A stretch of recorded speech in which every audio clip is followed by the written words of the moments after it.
And good evening, everyone, and welcome to the National Humanities Center Humanities in Class webinar series. Tonight's episode is titled The Strike, Rethinking Labor History in an Era of Economic Inequality. I'm joined by Professor Eric Loomis, Associate Professor of History at the University of Rhode Island. Today is September the 1st, 2022. Hey, everybody. It's so wonderful to see all of you back with us. We had our first webinar of the new season just a few nights ago, Tuesday night, and it's great to see many of the same faces and names, as well as welcoming some new folks. On behalf of Raven, Meredith, and Mike, I want to give you quite literally, I hope you've had a seamless start to your school year. This is a time that is full of anticipation, it's full of anxiety, and it's full of that rhythm that gets all of you back into the workflow. And while some of you may have been teaching for the last last month or so with kids, others of you are just now starting. Maybe some others are still waiting for that first bell to ring on Tuesday morning next week. Either way, we hope that we're here to support your work as you move through your career and for the coming year. In particular, I want to reach out and thank some of our attendees tonight. I've noticed as the names have trickled in, we've got a wide variety of backgrounds and demographics and areas of the country represented. And as always, I like to point out just the sheer geographic diversity, and I hope you take some time to chat with each other. Hey, Elena, thanks for joining us. Ladies in Chicago tonight. Meredith in nearby Durham, thank you for being here. Samuel in Oxford, North Carolina, just north of where I am in Chapel Hill. Jennifer's at Texas Southern University. Ricky at RVA, Richmond, Virginia, thanks for joining us. Stephanie and Megan, I can't wait to meet you in a few weeks, are in Ohio. Erica's in New York. Kathleen's in Michigan. Kathleen, thank you for all your good work at NCHE. I'll say that as the current board of directors. Beth's in Baltimore, and Beth, I agree with you. I'm super glad that Victoria has decided to join the teaching profession. It's nice to have her, and we welcome her to these ranks. And I have to say, we always have a lot of LA teachers, and I think tonight's topic in particular probably is relevant and topical given the last 2 or 3 years of work in the teachers union there in LA.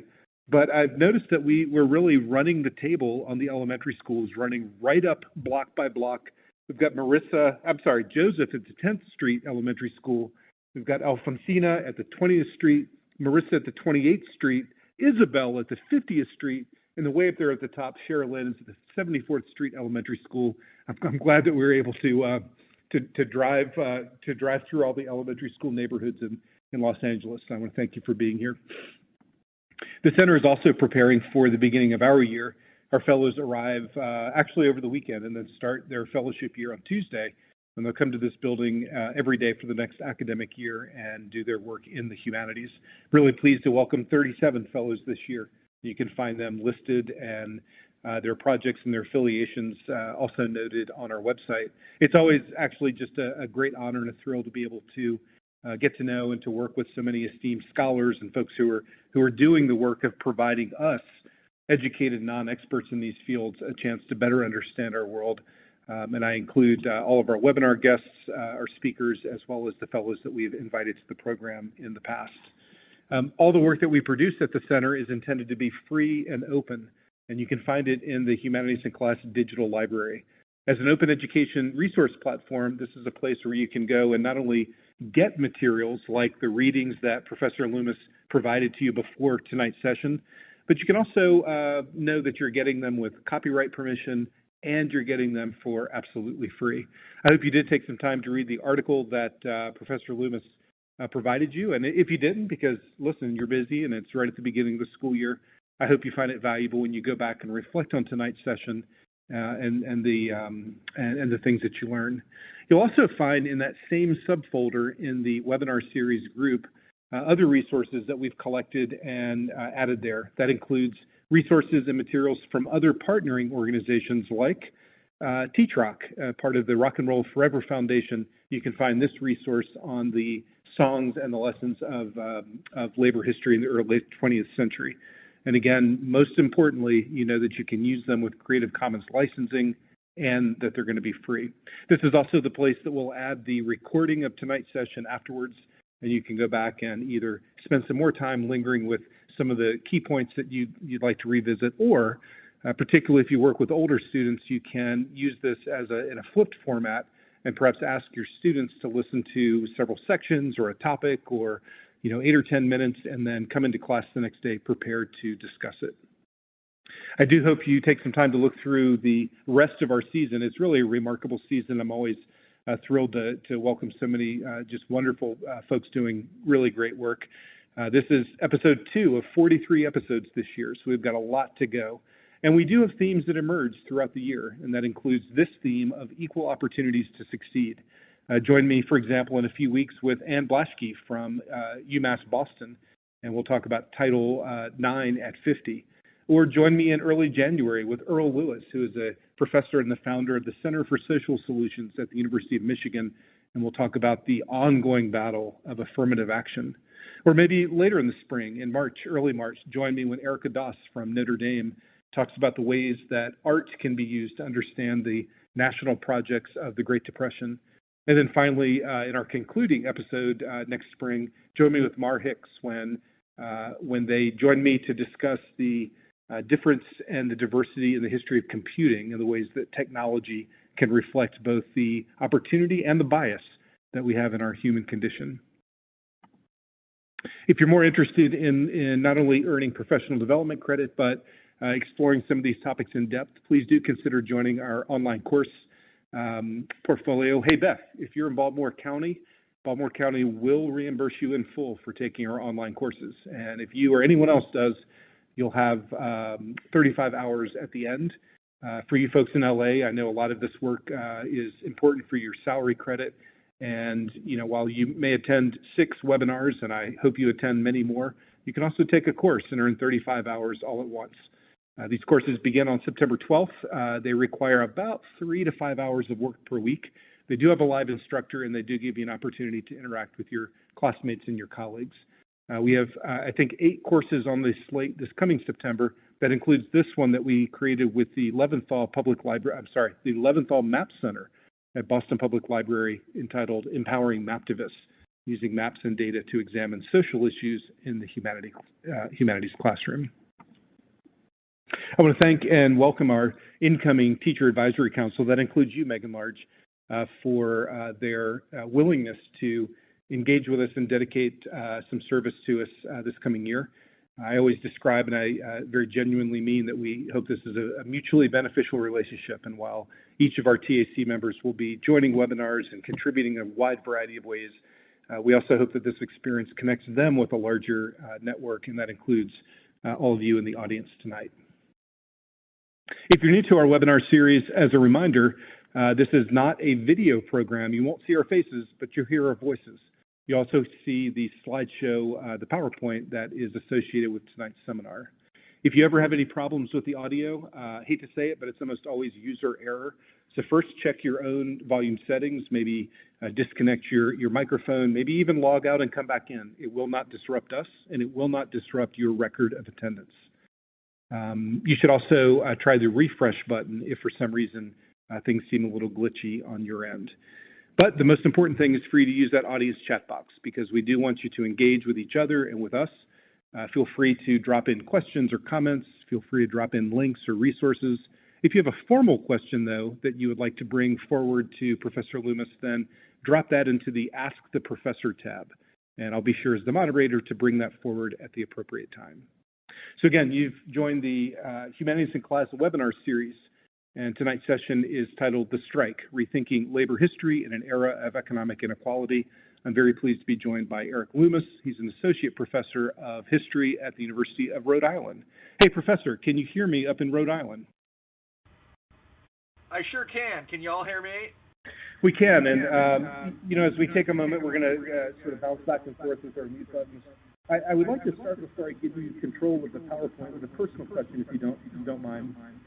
And it really deals with the title that you chose for tonight. You're a professional historian, you're an academic.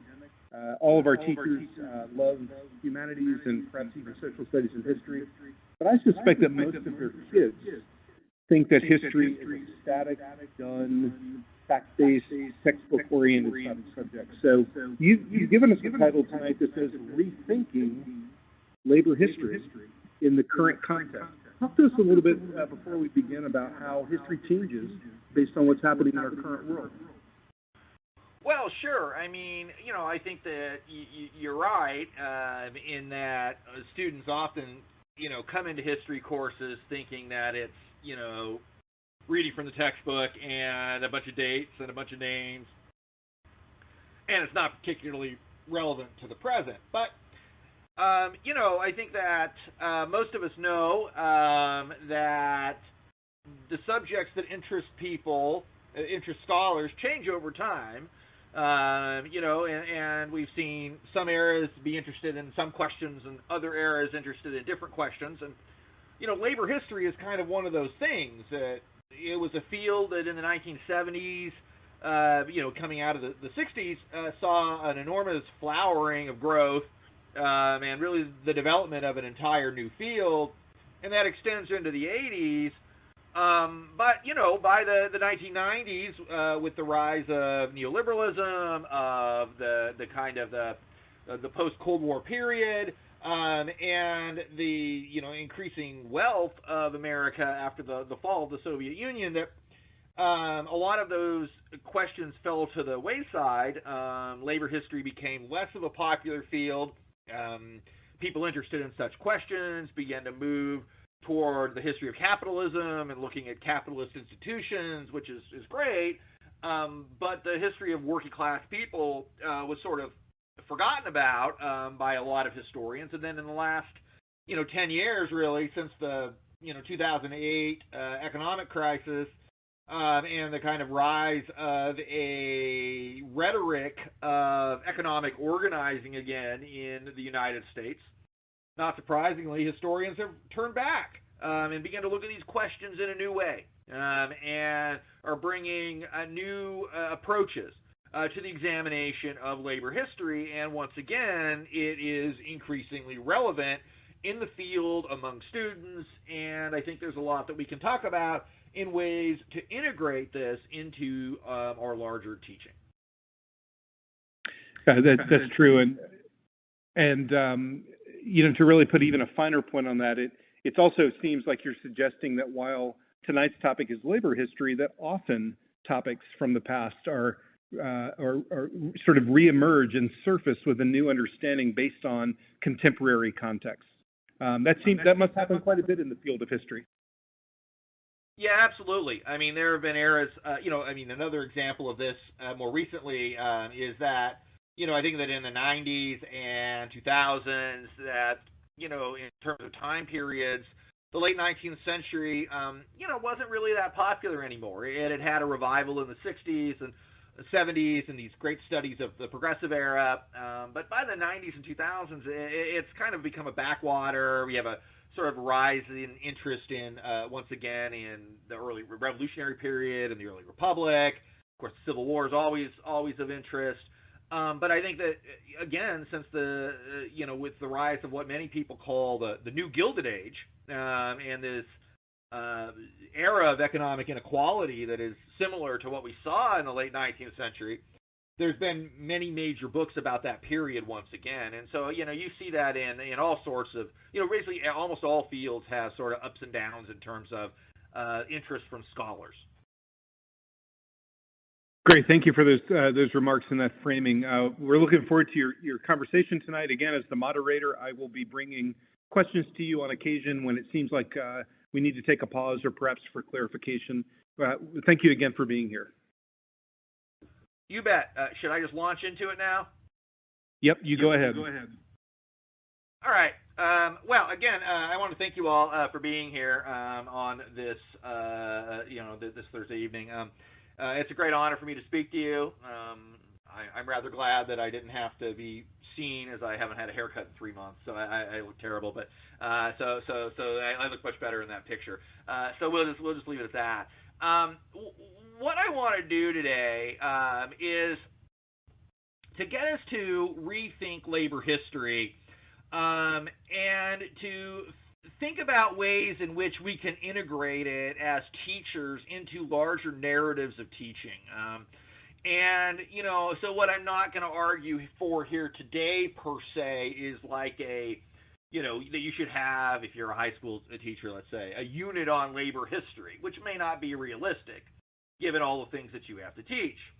But I do think that we can look at ways in which labor history helps us to define an era, ways that strikes help us to define an era, and we can kind of integrate that into a larger narratives that we're already using in these various time periods. So I wrote this book called The History of America in 10 Strikes. I gave you some excerpts out of that. You may have read it, may not have. It's whatever. But I think that it's a useful way to kind of think about a few different eras. And so that's what I'm going to do here, right? I'm going to talk for 10 minutes or so briefly about I think 4 or 5 different eras that, of course, can be interrupted with questions and all of this. All right.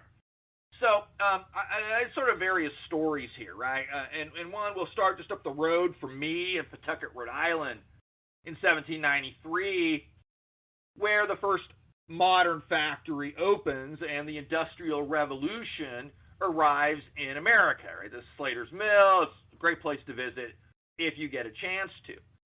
And, we're often, I think, as teachers already telling stories about the late 18th century, the early 19th century, the development of America, the growth of the American economy. And I think that we can easily expand our understanding of this era by including workers more specifically. These early industrial factories were very heavily reliant on child labor and women's work. The other side of that is that throughout this early period of industrialization, the work is almost ludicrously dangerous. And so as and I think we can kind of bring those into some of these narratives that we're already learning about industrialization, transportation revolution, and other things that you may be teaching. Probably in some ways the easiest way to do that is a focus on something maybe you're already discussing with the Lowell Mill girls, right? That these young women who come out of these farms in New England and go to the experimental factory town of Lowell, Massachusetts, they provide a way to really help students gain a powerful understanding of what it's like to be a young person in this period, what it's like to be a worker in this period. And I think that this matters, right? I mean, if many of your high school students are probably working, or their parents are working, and if you are in a lower income neighborhood or school, that's perhaps even more likely. And these stories of hard work, of dangerous work, of unappreciated work, you can make pretty direct connections, I think, between the experiences of these young women and the experiences of young people today. The Lowell Mill girls' story is pretty well known in terms of basic facts, but I think that understanding a few things about them in addition may help us to gain a fuller sense of how to teach and think about that time period, right? First is that the experience of work is one of these experiences that we all share, right? All human societies have some form of labor as part of their culture. And I think that in a lot of these kind of universal experiences, we're already integrating those into a lot of our narratives, right? What do all people share? Food, death, family, right? They also share work. And that the experiences of what work means change over time. And so for these young women, right, this is a moment that agricultural labor is transitioning to industrial labor. That controlling your own labor is transferring into having your labor controlled by others, like what you're doing on a minute-to-minute basis. And that women are at the center of this is important, right? That too often in our discussions of labor generally, we are focusing too much on men.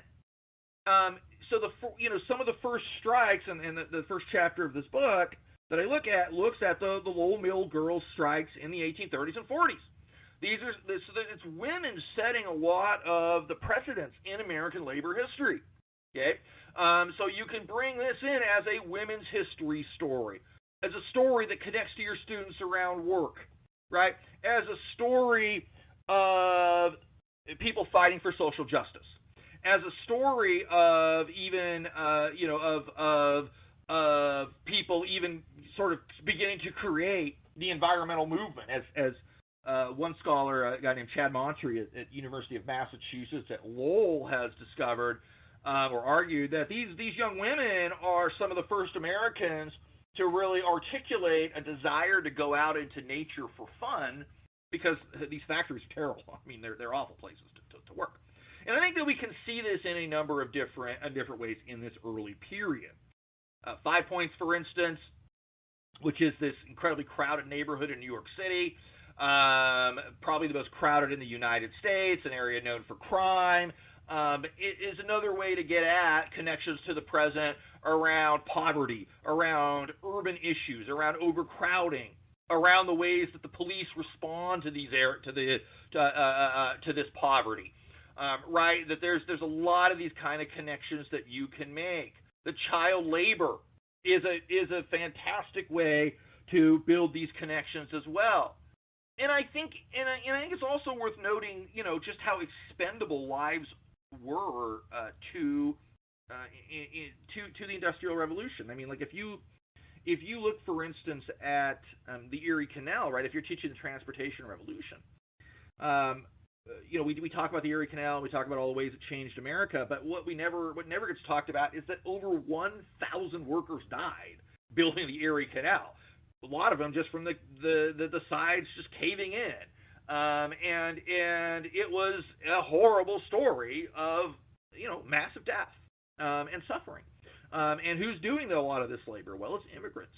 And who's doing a lot of this hard labor today in our country? Well, it's also, once again, it's immigrants. The railroads are almost insanely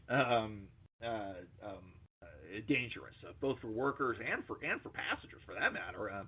The idea of these trains didn't even have proper brakes, and workers were dying by the thousands every year. And so I think that there is a lot of ways in which we can kind of take this very early period, integrate experiences of work into the Industrial Revolution, into women's history, into the Transportation Revolution, and really provide a more full and rich part of the story.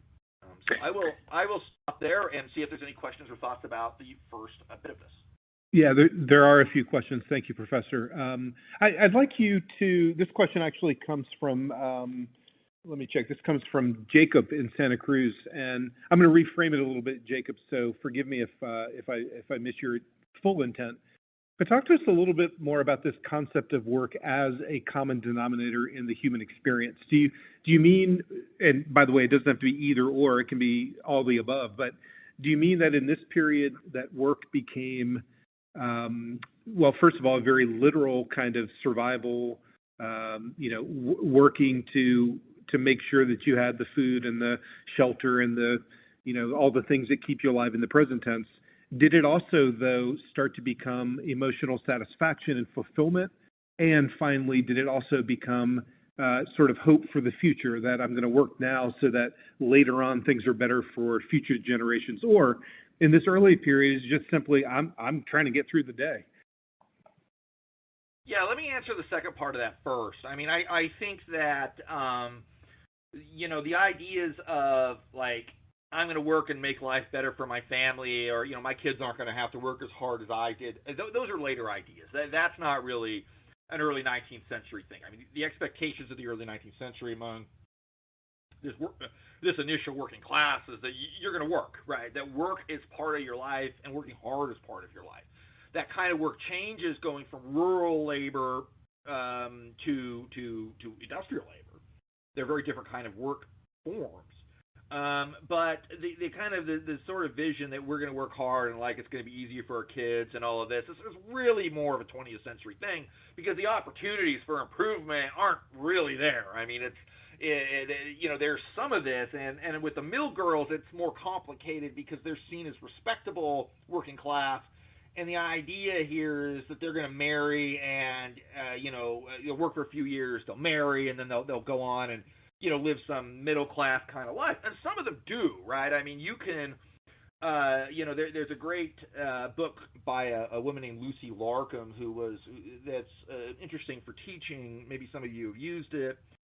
Who is one of these little mill girls, and she goes on and becomes a very middle-class woman and writes this sort of 19th century middle-class literature. But the book called The New England Girlhood is quite an interesting look at some of these issues and the ways in which they're interpreted, at least through this one person. But the concepts are more 20th century. I would say in terms of the issue of work more broadly, what I mean is that all societies really through human history have had some form of work. It may be... sometimes it's been under capitalism. Sometimes it's been under socialism. Sometimes it's, obviously the, indigenous societies are neither capitalist nor socialist, but they have their own work norms, right? I mean, if you look at, for instance, 18th century Comanche as an example, they have work norms around what men and women do. And the arrival of the horse in the early 1700s changes those work norms. Actually gives more power to men within Comanche society and less to women. Women become kind of support staff in terms of cleaning, making buffalo robes and these sorts of things. As just as one example. I mean, there's thousands of examples across the globe. And so I think that if we think of that every society we're ever going to talk about has some form of work culture, just like they have some form of food culture and burial rites and religion, it actually helps us to kind of think through just how important work is to human society. That's fantastic. Thank you. This question comes from Ron. Hey, Ron, good to see you again. Ron's in Vermont, not far from you. Ron wonders if in your research is Lowell one of the first places where there was a workers' consciousness developing leading to strikes and opposition arising among owners? Yeah, that's a great question. And the answer is yes. It's not the only one. There are some strikes in Philadelphia in the 1820s. I mean, there's a kind of proto-class consciousness that develops in the kind of the mechanic class of the early republic. And it's very tenuous here. I mean, this is not really modern class consciousness per se that's developing. But if you look at what the Lowell Mill girls are doing, they're beginning to create demands, taking them to bosses, and when the bosses are indifferent, taking them at the political level and demanding changes. Now, these women didn't necessarily see themselves as a modern proletariat or anything because they really weren't. But they do see themselves as workers. They do begin to see owners as having a position vis-a-vis them that may not be compatible.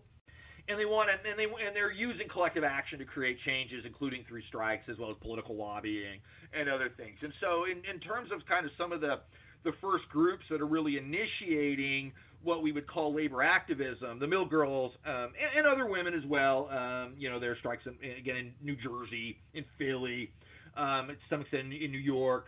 Are all examples of some of the kind of initial attempts at what is kind of proto-class-based organizing.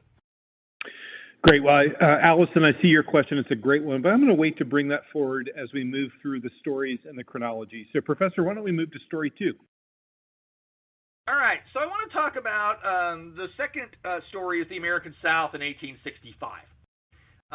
And this is, of course, about slavery. And I think that the first thing to understand about slavery, and if anything this is undertaught, is that it's a labor system, right? That's the point. It is a labor system. We often talk about slavery in terms of the dehumanization, the terrible treatment, the inhumanity of it, the freedom fights, all of this stuff, but it is a labor system fundamentally. It is, in fact, the intended labor system of almost the entirety of the colonization of the Americas, really from New York State all the way down to Argentina. And the only reason that it's not a bigger piece of New England is there's no way to really there's no plantation agriculture in New England because the soil is terrible. And because of a slightly different settlement pattern, more family oriented. But the big money in New England is a place like Newport, Rhode Island, it comes out of the slave trade. They still own the ships. New York City at the Revolutionary War is something like 20 to 25% enslaved. So it's not even a southern issue. Now, so that's the first point, is that this is a labor system. And if we don't understand it as fundamentally a labor system, one that begins with attempting to enslave indigenous people, and does, but there's not the numbers there to sustain a large-scale plantation agriculture. I mean, it's more successful in the mines in Mexico and Peru, but in a place like, if we're talking about the United States, you don't have the numbers to really make that the single sustainable labor force. You turn to Africans as soon as you have the resources to do so.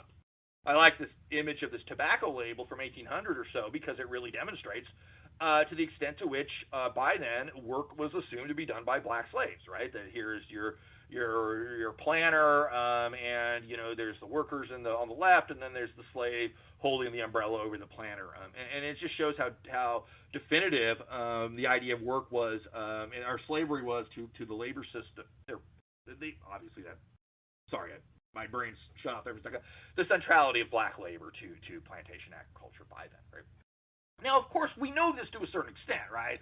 The expansion of cotton, and the development of the cotton gin and the expansion of cotton across the South, that eventually leads into the Civil War, is obviously a well-known story, and one that many of you are, or most of you probably, are already teaching in a pretty successful and compelling way. The literature on this is huge. Okay, the ways in which I think that sometimes we're not quite selling the story of slavery as well as we can in terms of a labor question is how we conceptualize the end of slavery, right? Which basically is that, to borrow from the legendary black scholar and co-founder of the NAACP, W.E.B. Du Bois, that it's the slaves themselves that end slavery. This is critical. When we talk about Abe Lincoln ending slavery, and look, he deserves credit where credit is due, yes, but it's not Lincoln who, according to Du Bois, who ends slavery. It's the slaves themselves. And I agree with this, and this is the theme of the second chapter of the book, what Du Bois calls the slave general strike. Slaves simply walking away from the plantations. And when they do so, they take their labor with them, and they undermine the Southern cause. And it is really slaves forcing the issue. Lincoln didn't like slavery, but Lincoln is also not really believing at the beginning of the Civil War that black and white people can live together. As late as 1863, he's exploring schemes to send now freed slaves to Panama to expand U.S. imperial forces by basically having them work as coal miners in a big coal field in Panama where they can use that coal for U.S. ships. And that's 1863. That's after the Emancipation Proclamation, right? It's when slaves start showing up at the lines of General Benjamin Butler, who is a pretty savvy operator, realizes he can call the slaves confiscated property and not return them to their owners and have them work for the military. That it really begins to open up a lane for slaves to know they can go to northern lines and get their own freedom. In fact, as the historian Alan Taylor has discovered, slaves were doing this by the thousands in the American Revolution and the War of 1812 as well, except they were fleeing to British lines. And I think it's quite compelling that if we look at the end of the Civil War as a labor issue, it's slaves themselves taking their labor out of the South, giving it to the U.S. military, that is a decisive factor in this war. The other thing I think that's worth mentioning here is that in the post-war period, the biggest question is the question of black labor. Again, slavery is a labor system. If you get rid of slavery, what is it that is going to replace that? Okay? And this is the key question, right? Now, for the South, for the white South, right, the Ku Klux Klan is, in part, exists to repress that black labor, force them to stay on the plantations, etc., as well as, attacking civil rights, land ownership, and everything else. But understand as well two things. One, slaves themselves, or now freed slaves, had their own economic agenda. They had a vision for their own labor, which was working on land that they owned, away from whites, in sort of self-sustaining, low-level agriculture. They wanted that. They had that articulated. But it's also the white North that doesn't want that, relying on that cotton for cheap industrial production. They want now free black people to be working on plantations under white ownership, just getting paid. And by not enforcing Reconstruction law, by not empowering the Freedmen's Bureau more, by not using the military to enforce black rights in the way that it could have, and admittedly there's really limited public support for that anyway in the North, it really dooms black labor to return to agricultural exploitation, the Jim Crow South, the era of sharecropping. And so the Civil War is central to the black freedom struggle. It's the core moment of the black freedom struggle, but it is an unfinished revolution, to borrow the term from the famed historian Eric Foner. In part, it's an unfinished labor revolution because those workers are not allowed to live the kind of work in which they envision for themselves. So now I'll go ahead and stop, see if there's more questions about this. Yeah, this question came up a little bit earlier, Professor, but I think it fits really well with your last and really remarkable point. I think a lot of the educators in our audience, appreciated hearing a shift away from, Lincoln the Great Emancipator to this question, which is the sense of agency, the sense that work and labor, in almost any system, it is an active expression of human agency. And it sounds like what you're suggesting is that when the enslaved were freed, that agency became theirs, and the ways that they applied it and the ways that it moved them forward. Talk to us a little bit more about not only the acknowledgement of that agency, but the ways in which the South in particular tried to prevent that agency from coming forward. Yeah, although I think that the North is also equally responsible for this. Look, to quote the great songwriter Patterson Hood from the Drive-By Truckers, it's always easier to play racism with a Southern accent. But going all the way back into the beginnings of the war, you have questions like, the Port Royal experiment, for instance, right? So in 1861, these sea islands off the coast of South Carolina and Georgia are not defensible, and so the Union takes it very quickly. And these are heavily slave areas, right? 90+% are slaves, and now they're all of a sudden they don't have masters. And it's a legitimate question in the North, like, will these slaves work without the whip, right? And they're actually like, I wonder if we paid them if they would work. And this is this massive debate and this significant multi-year experiment to answer a question that's pretty obvious that if you pay somebody, they are fairly likely to work. And it's just because Northerners themselves also really could not envision a multiracial America. And I think this is really critical, not only in talking about slave history, but talking about the history of the American West, talking about Chinese exclusion, Japanese exclusion, the enslavement and treatment of Native Americans.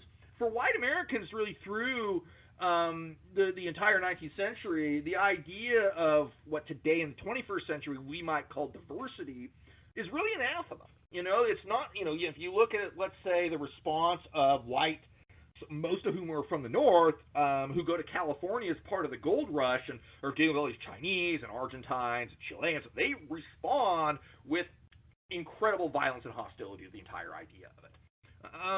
So I think that what's happening in the war is that you have these Northerners coming down, and a lot of whom are military officers, and they're like, hey, like I could buy this land because the owner is who knows where, they don't have any money left. I could buy this land and run it as a plantation myself, and they do, right? And they are also wanting to have, say, if they're buying a Louisiana sugar plantation, wanting to have gang labor to harvest that sugar.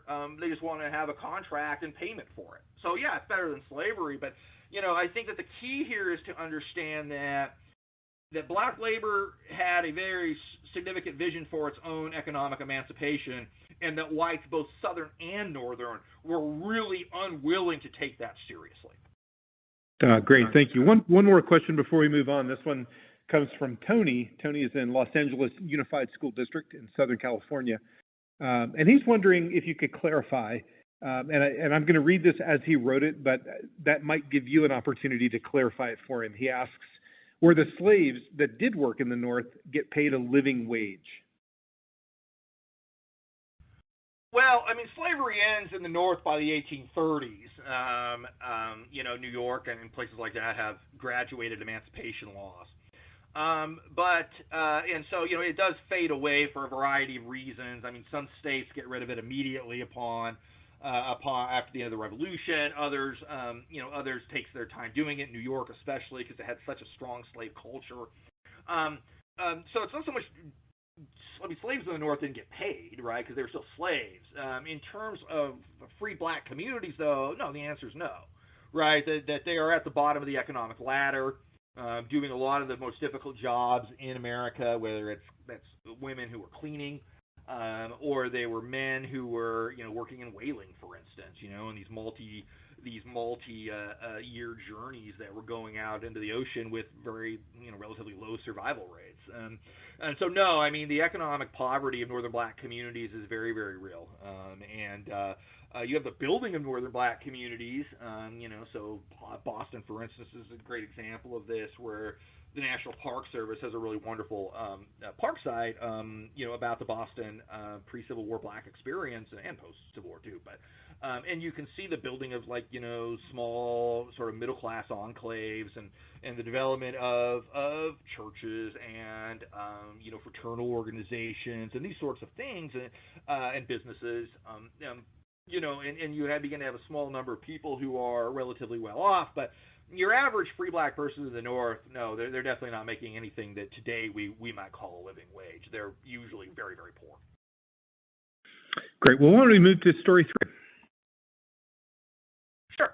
So what I want to do with the third story is take us to Pullman in Illinois, south of Chicago in 1894, as a way to understand the Gilded Age and the rise of the modern union movement, right? I mean, the first two things we've talked about have not, are not traditionally considered part of a union history, right? The mill girls maybe a little, but not really the slaves. And I do think we need to look at the totality of economic activism in terms of thinking about labor, that only looking at unions excludes most American workers. Then and most certainly now, where we only have about 10% unionization in this country. So I want to, but of course we have to look at unions too, right? And I think that a big piece of the book is sort of exploring the relationship between unions and workers and the government. And the government, we're talking about the state level, the federal level, the local level. That's a big piece of it, right? And that's one of the main. There's really kind of like two main theses of the book. Because part of what I'm interested in is sort of why is it that unions or economic activism in the United States has not been as strong as it could be, as not as strong as in a Britain or in a France or Germany. And I started to point out two reasons for this, one of which is race, that white workers tend to choose their, as I like to put it, their white identity over their class identity. In other words, they will unite with bosses over white privilege rather than with black workers over shared class interests. And secondly, that the governments at all three levels in the United States have been unusually hostile to labor unions. And that it's very difficult to win without at least neutralizing that corporate government alliance. The Gilded Age, this period of enormous plutocrats, literally and figuratively here, personified by somebody like Johnny Rockefeller, for instance, the owner of Standard Oil and the most wealthy man ever to live in the United States, including today by at least by standards of adjusted income over time,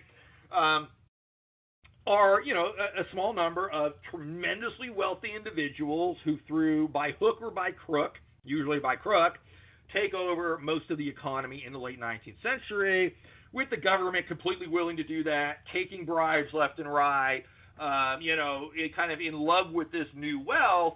And of course, it's all built on this tremendous poverty.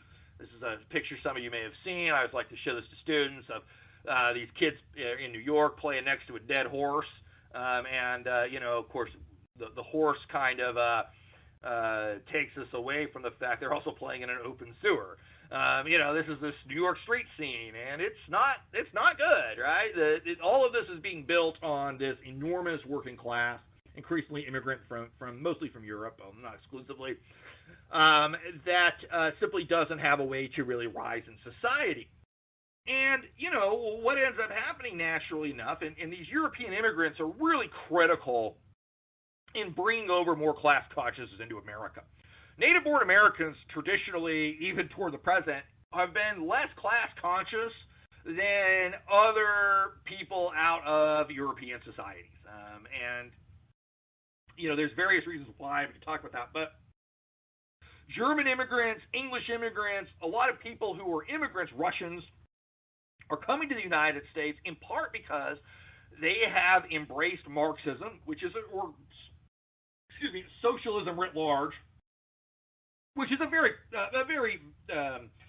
diverse set of ideas at the time. I mean, it's not we're not talking about the Communist Party here yet. It's a diverse set of ideas that include anarchism and syndicalism and all kinds of things, right? But they've embraced these ideas and they bring them into the United States. And they begin to try to radicalize the American working class. Oftentimes they find that very frustrating because American workers don't want to be radicalized. They want to believe that they and the bosses ultimately have interests in common. And it takes a long time for American workers to get over that, and they never really truly do. But what helps that happen is the role of the government in attacking any kind of labor activism. So notoriously in 1877, when workers go on strike in West Virginia on, I think it's the Baltimore and Ohio Railroad, double check that one, but I think it is, because they've had their wages lowered for the second time in a year. The strike spreads like wildfire across the United States, and really becomes a general rebellion against the dominance of railroads over American life. And so most of the people who are coming out to these picket lines don't work for the railroad, but they are people who have to smell the smoke from the railroad, whose family members have been run down by the railroad, and all the other bad things that the railroad did.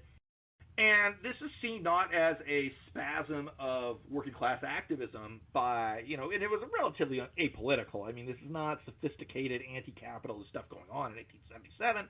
The American working class has not gotten to that point. But it's seen as revolution by those in power, the railroads are able to very easily convince President Rutherford B. Hayes to send in the military and take what had been a relatively peaceful strike and turn it into a bloody set of massacres. And this is the first time, but certainly not the last, that the government will use military force to crush strikes. It's far more common at the state level, whether you're talking about state militias, or we're talking about the National Guard, or we're talking about the states hiring or acquiescing in sort of private police forces. As a general rule, the state will use its power through this period in order to crush labor. This gets us to the Pullman strike in 1894, in which workers laboring for the railroad capitalist George Pullman in his company town south of Chicago go on strike as Pullman reduces wages while not reducing the rent on his company housing. Now, what's happened in the meantime is that this guy has appeared on the scene, Eugene Debs. And Debs actually comes out of an old school railroad brotherhood conservative unionism in which each person has a job on the railroad, and so the engineers have their own union, the firemen have their own union, the brakemen have their own union, and it's all a mess because none of them are really like agreeing with each other. And so Debs has the idea to start a union of all railroad workers.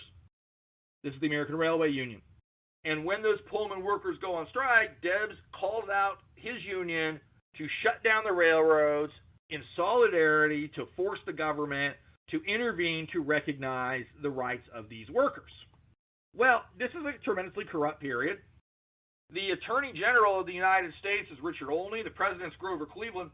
Richard Olney is actually a railroad lawyer who, even though he is supposed to give up his railroad business when he becomes Attorney General, doesn't. And so he's actually still working for the railroads. So he gets Cleveland to send in the military. The strike is crushed. Debs is sent to prison. It's in prison that Debs really stops believing in capitalism. It takes that, begins to read Karl Marx, begins to turn to socialism, so that by the 1890s or so, you're beginning to see now a greater move toward class consciousness and toward a socialism in the United States that will make Debs like the most famous socialist in America, but also, it doesn't exactly spread through the entire American working class. But for the first time, socialism really becomes part of American history in a very meaningful way. All right, I will stop there, and we'll take some questions. Thanks so much. We do have questions starting to queue up and stack up. Thank you again to the audience for submitting them. This next question comes from Kyle. Kyle's a member of our Teacher Advisory Council, and he's in Wisconsin. Kyle, I hope your surgery is you're recovering well. Kyle's wondering if you could expand on how the Sherman Antitrust Act was used against labor unions and not as much regarding against trusts. Yeah, I mean, look, one of the reasons that the idea of a new Gilded Age today resonates with a lot of us is that, like in the 1890s, today the Supreme Court simply, rules however it wants to support corporate interests.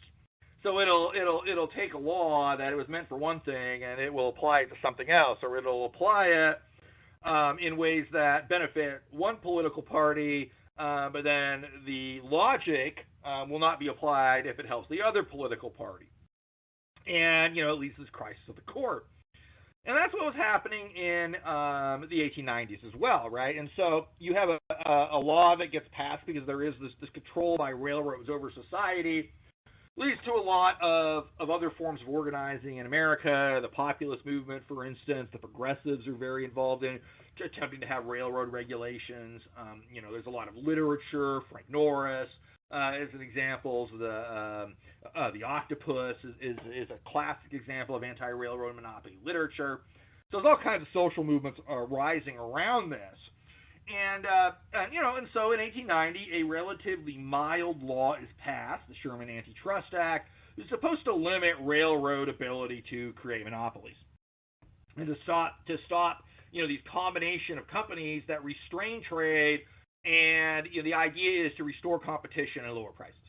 Well, the courts, they don't care about this, so they don't enforce it against the railroads, but they creatively use the language around trust and stopping commerce to use it as a way to bust unions, and especially railroad unions, right? So this is the justification, legal justification behind Cleveland and Olney sending in the military.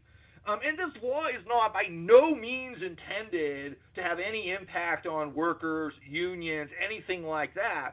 It's just that they cleverly realized that they could interpret this law in a way to undermine unions, and if the court says it, what are you going to do, right?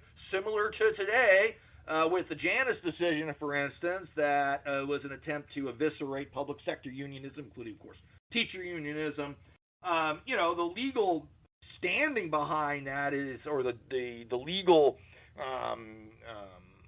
justification is incredibly dubious, but they just don't care, right? They're just going to rule that way anyway, and that was the same with the Sherman Act. And so, it's part of the reasons why we feel, some of us anyway, make these comparisons between now and then, is because laws that were not intended to be anti-union will just be used to attack labor for any given reason.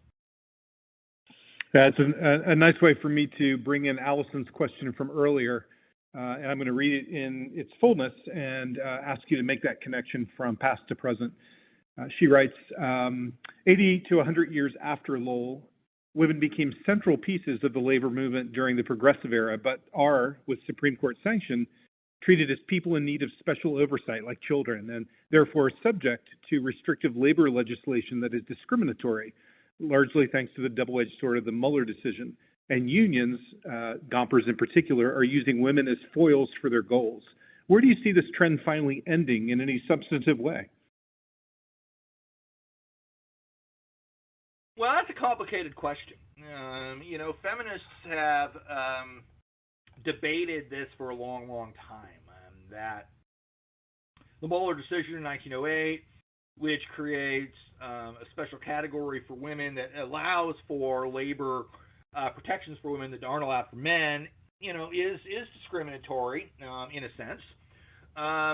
There were, however, a lot of labor feminists who support that decision as a way into creating larger levels of labor protection. Here I'm talking about people like Florence Kelley, talking about people such as Eleanor Roosevelt, and I'm talking about people such as Frances Perkins. Who opposes this is people like Alice Paul, who, of course, was one of the great leaders of the suffrage movement, who then moves on to become a advocate for the Equal Rights Amendment. What's notable about all of this history, which gets really weird and complicated when you get deep into it, is that Frances Perkins and Eleanor Roosevelt hate Alice Paul so much, because Alice Paul not only, she's claiming she opposes this kind of protective labor legislation because it's discriminatory, but in reality, Alice Paul opposes all labor legislation. She is a big supporter of capitalism and of corporate control over workers, and she will testify repeatedly against all labor legislation that she's asked to. And so they are unwilling to support the Equal Rights Amendment until shortly before their deaths, because they despise Paul so much and they see it as a kind of Trojan horse for anti-worker movements generally. And so it's actually a really complicated set of questions. The extent to which women are seen as sort of pawns in the labor movement or whatever, the way you put it, that always kind of exists for a really long time. One of the ideologies that's behind the American labor movement is one of misogyny, right? The idea of the single-family wage, about a man earning enough money to keep his woman and children fed and happy, is powerful. And so women's labor is not taken very seriously for a very, very long time, including by the labor movement itself. Even as late as the 1970s, when you have laws, coming out of the Civil Rights Act, or Title VII of 1964, that make gender discrimination illegal in workplaces, like unions have no interest, for the most part, in enforcing this. It's complicated, some do, but many don't. And so as women are moving into these really dangerous jobs for the first time, unions like the United Steelworkers, which is a progressive union in many ways, simply are not being supportive of these women workers, because they think these should be male jobs and should remain male jobs. And so, we all know all the way to the present that women are paid less for the same work as men, or than men, And so arguably this has never really disappeared. I think it's slowly gotten better, but it certainly hasn't disappeared. So yeah, it's a really complicated question without an easy answer, but it's a great question. Thank you, Allison, for that question. And Professor, I have the unfortunate role of also being timekeeper. I want to remind us that we have about 30 minutes left. So let's move on to the next story. All right, sounds good. So I wanted now to bring in why the union movement succeeded finally after so many decades of failure in the Texas of Flint, Michigan in 1937. Great Depression. I hardly have to explain this to you all. Is obviously an enormous crisis in American history. It leads to the rise of Franklin Delano Roosevelt and the New Deal. This is the it's the mess up on this, but you can see that the point here was supposed to be, although I screwed the map up, that it's almost a complete flip. We'll move beyond that, but the basic point here is that what had been a very Republican nation by 1928 overwhelmingly votes for FDR in 1932. It's a real repudiation of the Republican Party, and a repudiation that will continue really until at least 1980. That America will become a Democratic-dominated nation for half a century or more. All right. Now, when FDR takes over in the New Deal, it's unclear whether or not he really wants the nation to unionize. He's never really overtly pro-union in the ways in which we might think.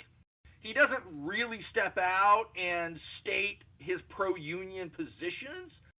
He's kind of ambivalent. In fact, I have argued that Joe Biden has been much more vocally pro-union than any president in American history, very much including FDR.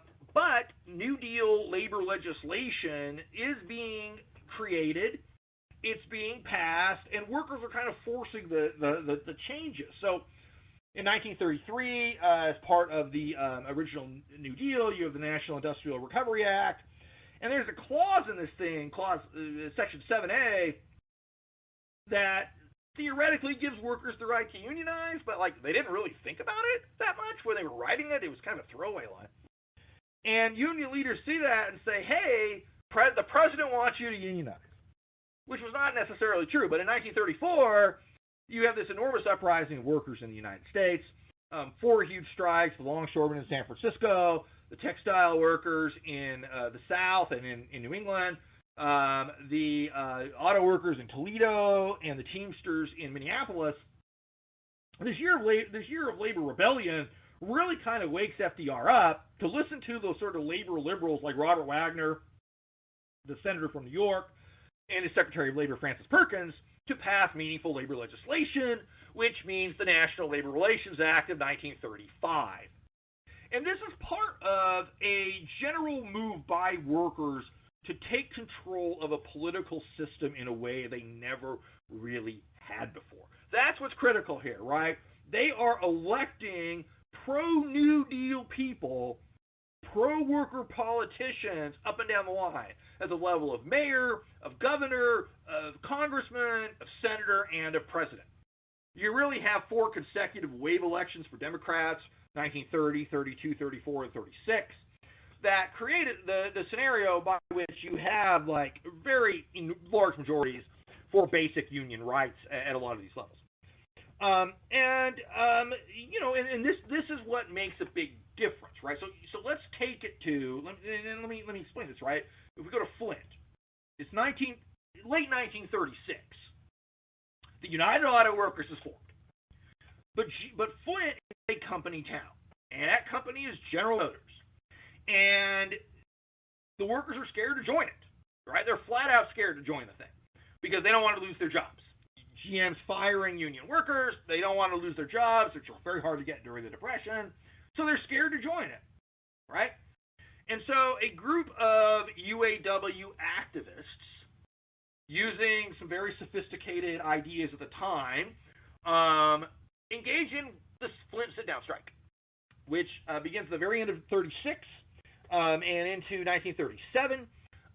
In which these workers simply stay in the factory itself, and this is a galvanizing moment because it gains a lot of community support. The idea here is to stop GM. If they go out on a regular strike, GM will import strike breakers. So the idea here is that they're not going to destroy their own factory to get rid of these strikers. But the reality is GM was totally fine with doing that. So GM attempts to get the police to bust through this, kick these people out, and the workers are able to stay in there because they're way high up and they're like throwing wrenches and stuff down at the cops. So the cops retreat, and they're still in there. And so GM goes to the governor of Michigan. And that's a man named Frank Murphy. And Frank Murphy had been elected, I think, in 1934, and he had promised that he would never act again to bust a strike.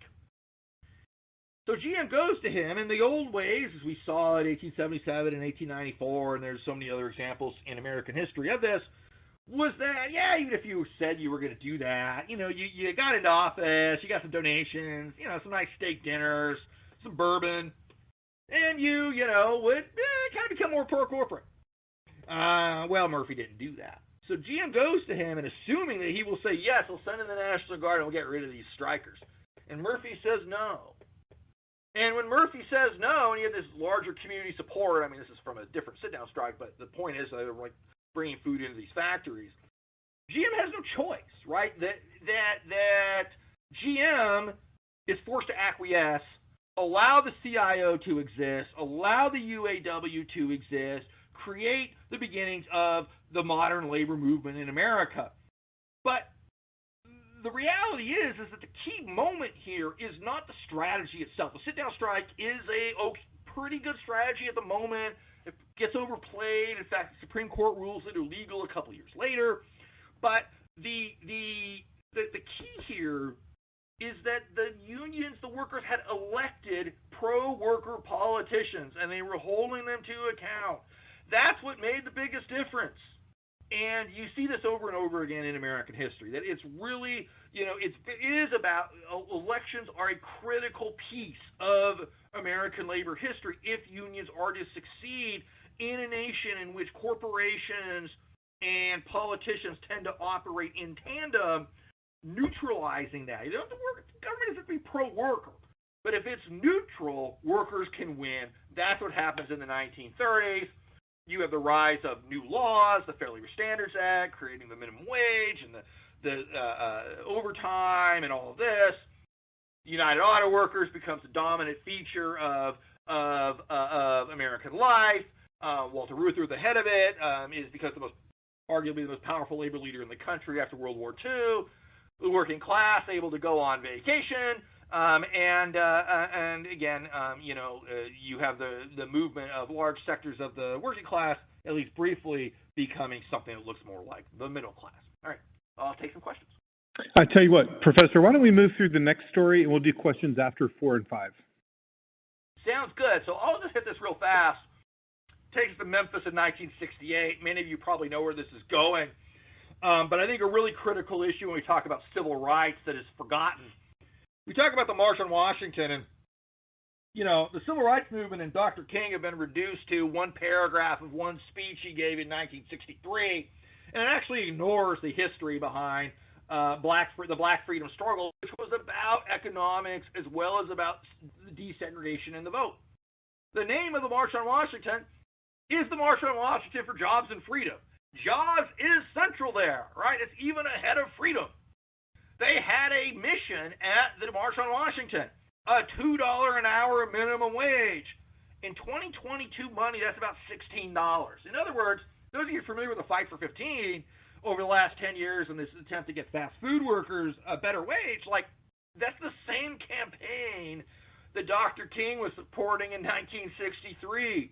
It comes out of the labor movement. The whole March on Washington comes from A. Philip Randolph, the head of the Brotherhood of Sleeping Car Porters, who in 1941, as a way to desegregate the defense industry going into World War II, threatens a March on Washington to demonstrate the racism of the United States and the Roosevelt administration, forcing FDR to desegregate the defense industry.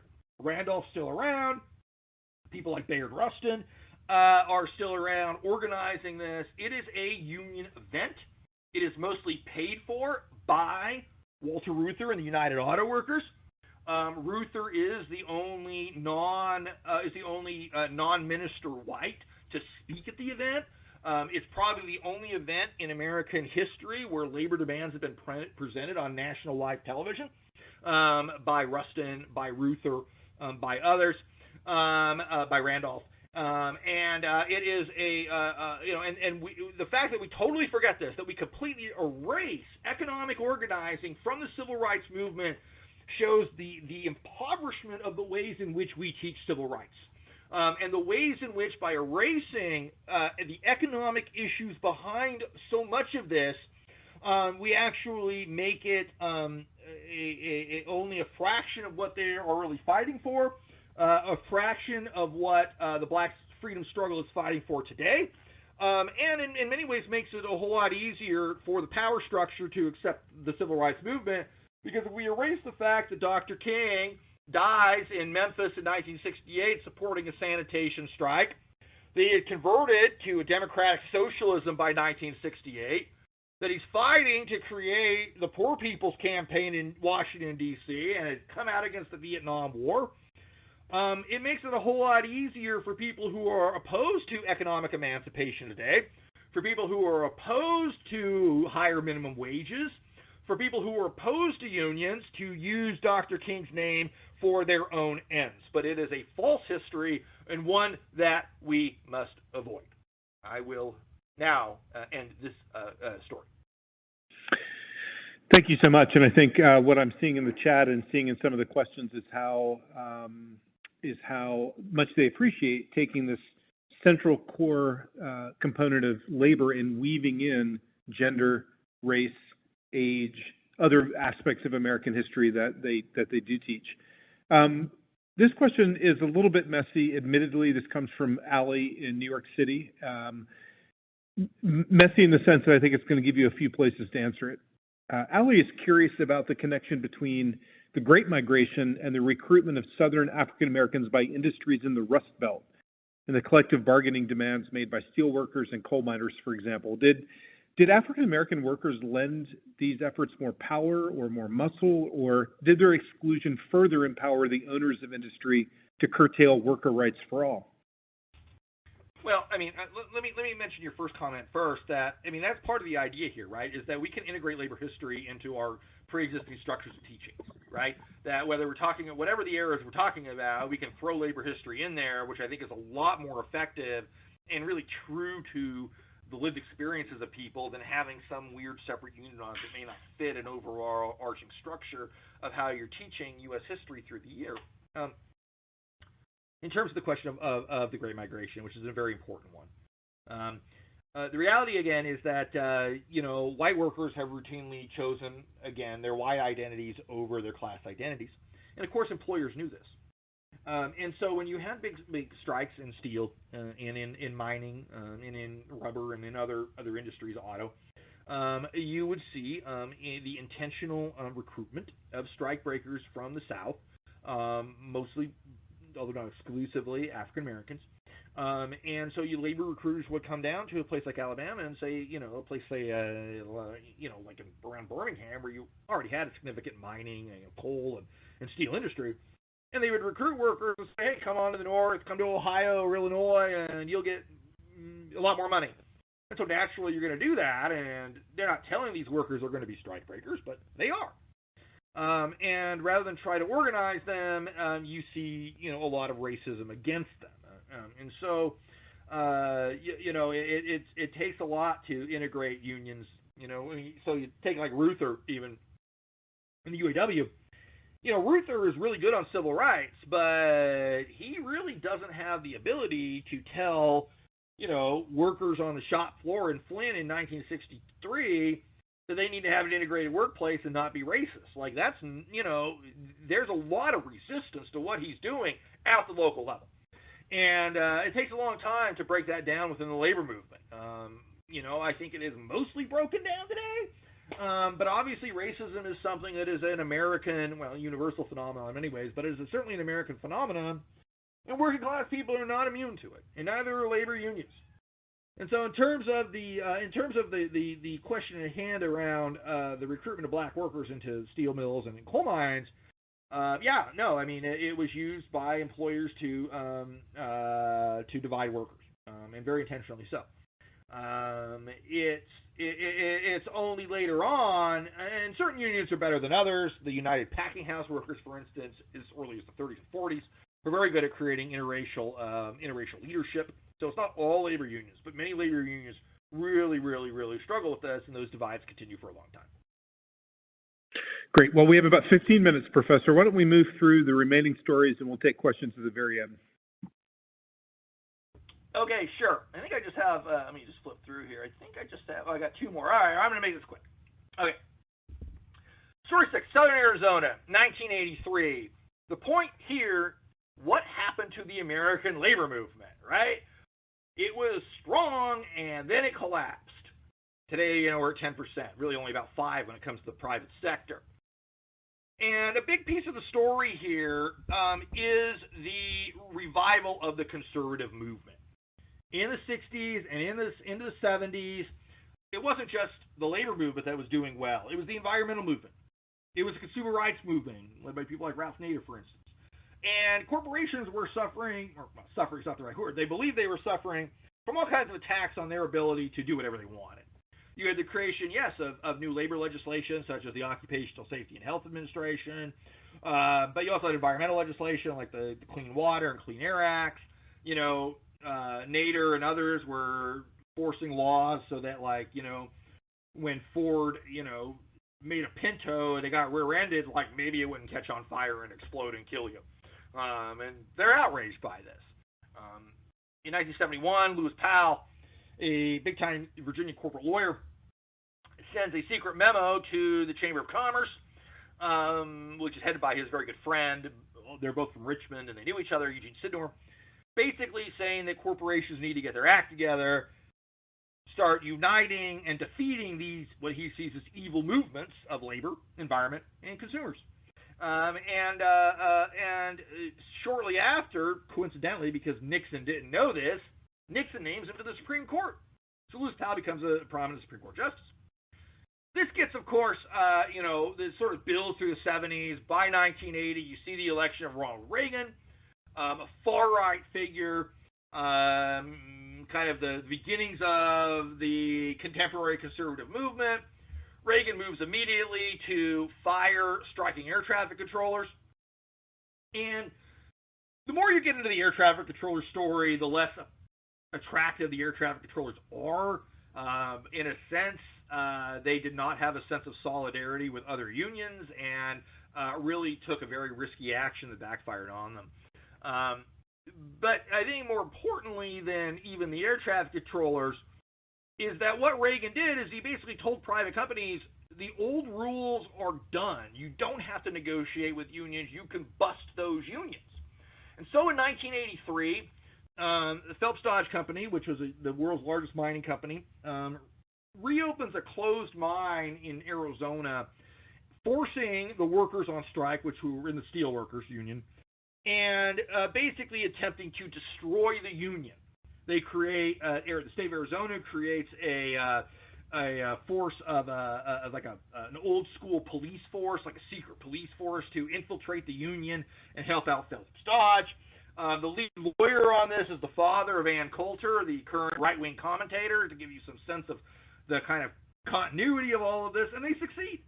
And what you see in the 80s is the destruction of 40 years of unionization, the rise of deindustrialization, the end of unions being able of the private sector to maintain the growth of the working class, and therefore, bringing in 2-3 decades of kind of indifference across the political spectrum to these communities, opening the door to right-wing nationalism that Donald Trump is able to tap into among the white working class, and to an extent the Latino working class, right? And so, unions decline, white resentment rises. These things are pretty closely connected.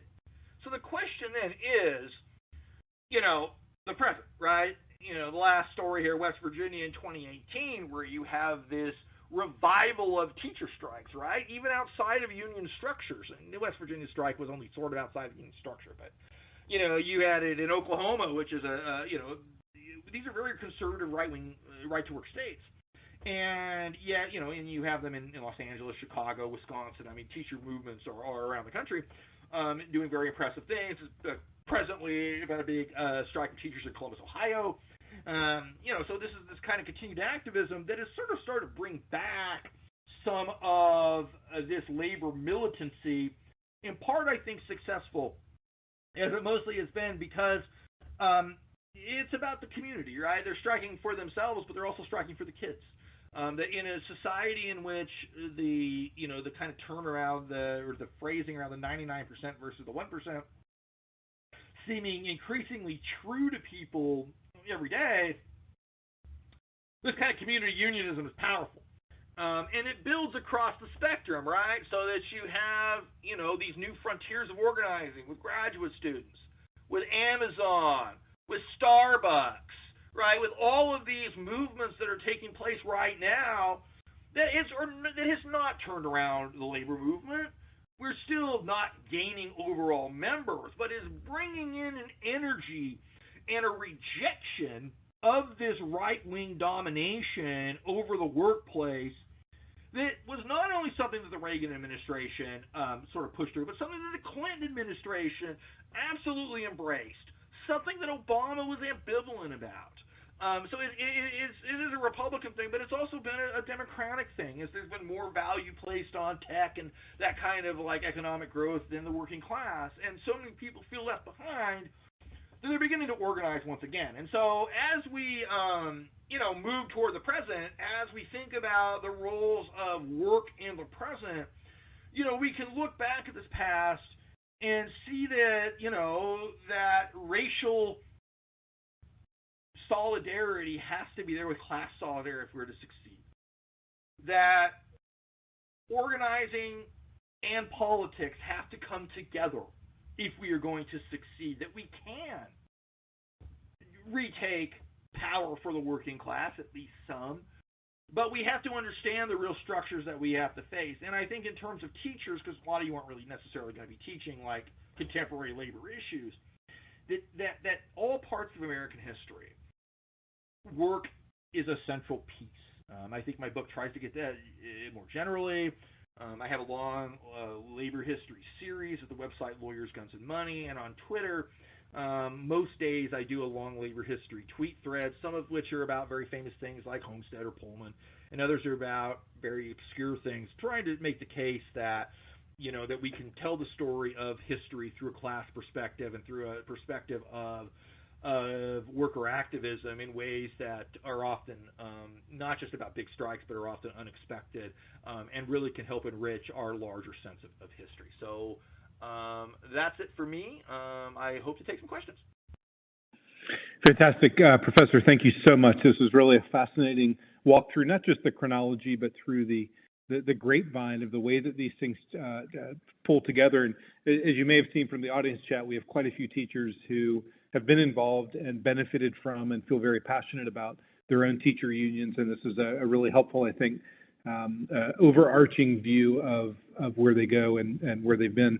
A couple of questions that have come up. This first one is from Ben in Spokane.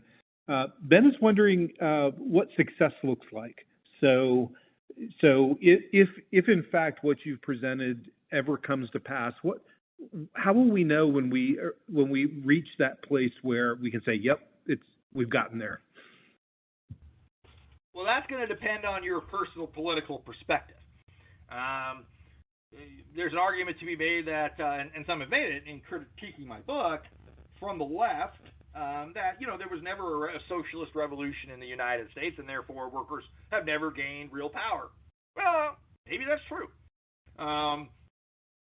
I don't think that we would ever be able to say, oh, we have succeeded, because this depends. I mean, it's a continuum, right? There's always more to do. There's always gains that need to be consolidated, defeats that have to be rolled back, and new frontiers of what organizing might look like. So I don't know that I would ever be at a point where I would say we've succeeded. And I don't really think that even at the height of the labor movement, they fully succeeded. In part because They couldn't organize the South. The union movement could not organize the South because Southern whites were especially more than happy to put that white solidarity over class solidarity. And unions were associated with civil rights and with Jewish people, and it tapped into racism and anti-Semitism in the South. And that's complicated questions. So it depends on how you want to feel about it. I come at this, I come at it from my own perspective, of course. It's not a revolution, but I grew up in the working class. I'm a first generation college graduate. My father worked at a plywood mill in Oregon, and I grew up around the working class, and so for me, things like socialism, maybe that would be a success in a sense. Though, so is the ability to not work a second job so you go see your kid's soccer game. So is the ability to have the choices that you want to make over your own life. That might be sitting in a political meeting and pushing for a socialist future, or it might mean, like I'm going to do on Saturday, watching my beloved Oregon Ducks probably lose to Georgia. I think that it really, it depends on what it is that you want to do. And to me, success is working class people having options to control their own lives however they choose to control them, which may not be the choices I would make. And oftentimes, no doubt, would not be. But I think that for me, that's a definition of success. But many people would define that very differently. So I think it really does depend on your personal perspective. Great, thank you. We've talked a lot. This question comes from Mike. Mike lives in the Rhino neighborhood in Denver, and he notes that we've talked a lot tonight, partly because we're doing a broad landscape of this topic, largely around race in terms of African American and whites. Can you talk a little bit about the Latino influence on labor, particularly in the 70s, Cesar Chavez, et cetera? Yeah, well, absolutely. I think that, the story of the American West, especially, is a story about how race works, and I'm very interested in this question, and I'm working on a book right now examining political polarization around issues revolving around class and environment in the Pacific Northwest since 1960. And so, this is an area where it's had tremendous political polarization, like the rest of the country, but with a very small black population, where it is a large Latino population, a large Native population, and a relatively large Asian American population. And so it's kind of examining how these movements and white resentment toward them develop in these areas that do not have particularly large black populations. And so I think that, there's a very long history of Latino unionism in the United States, and particularly in the American West, and one in which white workers rejected as much as they did in the South.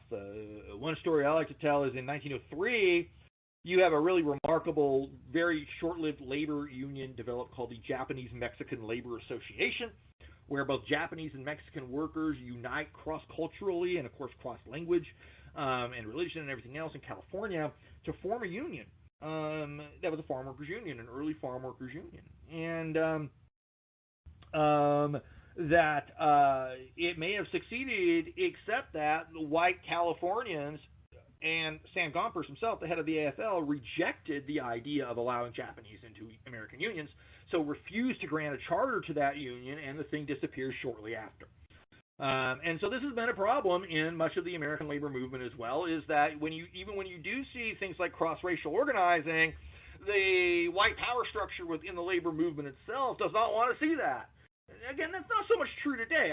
Traditionally, historically, unions and the labor movement have been very anti-immigrant. Cesar Chavez was anti-immigrant. He was undocumented worker, alienating his own members of the United Farm Workers because this is their families who are crossing over. It's been a problem for a long time, but has changed. In the last 25 years, the labor movement has sharply shifted to being more pro-immigrant.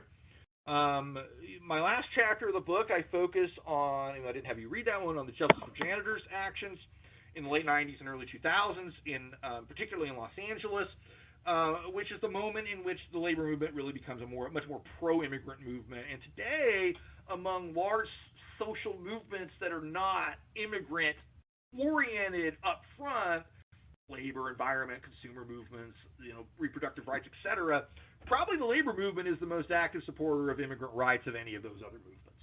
And so that's been a real shift. And it's a very important one to note. So I would say that, yeah, I mean, there are Latino labor histories, there are Native labor histories, there are Asian labor histories that, in the U.S. context, yeah, we tend to focus oftentimes on race, sometimes to my frustration, being a Westerner, as a very black and white thing, but it's much more complicated than that. Professor Loomis, thank you so much for leading tonight's conversation. Please have a great Labor Day weekend, and we thank you for your insights and your resources. Thank you. Thank you. You bet. Thanks a lot, everybody. I want to thank everybody for spending 90 minutes with us tonight in tonight's webinar. I do hope that you follow the National Humanities Center and Eric's Twitter. Sounds like he's got some wonderful tweets that he puts out on labor history. This is where you'll find upcoming notices about activities and programs that we have coming up. That does include our next webinar scheduled for next Tuesday, September the 7th. I'll be joined by Risa Golubov from the University of Virginia. We'll be talking about who interprets the Constitution and why it matters. Please do share the link for registration with your colleagues and your department and your network. I hope we see you at a future webinar, if not the next one. Have a great weekend, long weekend, and a good start to your school year. Thanks, everyone.